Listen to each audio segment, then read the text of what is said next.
to Kimberly. That's where we're joined by Lehana Tsotsetsi Lehane. So let's find out what's happening in your part of the world, if you can hear me, Lehana.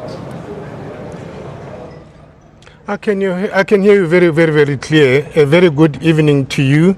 And I must say, in this part of the country, the northern province, the situation has been very calm, and it would appear that everything went very well. But I'm not going to speak on behalf of the IEC.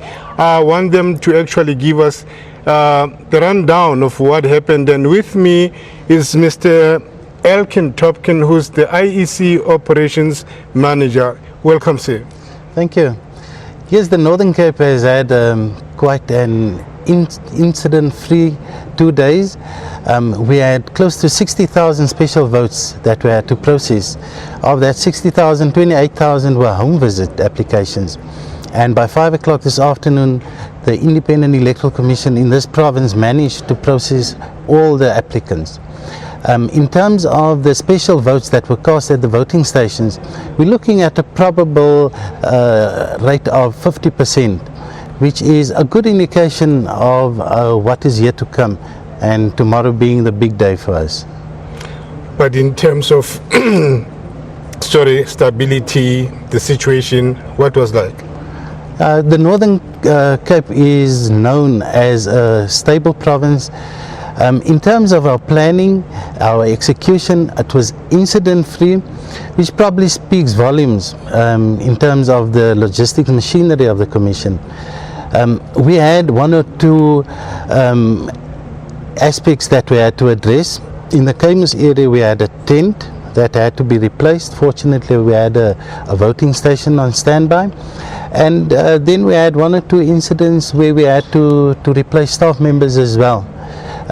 But all in all, we're looking at close to 6,000 voting station staff that we use over the 710 voting districts that we have, the stations in place, as well as quite a high number of area managers that were in the field. What were the reasons for replacing the staff? We had received allegations of political biasness. We investigated it, and in terms of playing it safe, we decided to replace them rather than go into election day and run the risk of having to sit with problematic voting stations. Now, regarding tomorrow, as you've just said that what happened today might give an indication of what might come tomorrow, how ready are you? Well, the Commission in the Northern Cape is more than ready. If you consider the incident-free 2 days that we had, it's just a good indication of what is to come. All our ballot papers, all our voting station material, all our staff members were in place. The storage facilities were in place. So we don't expect anything out of the ordinary. We are ready, and we are waiting for tomorrow. Political parties have shown their commitment as well. We have had political liaison committee meetings right throughout the province, in the provincial PLC as well. So we are ready, and we're raring to go. We are hoping for a 65% voter turnout tomorrow.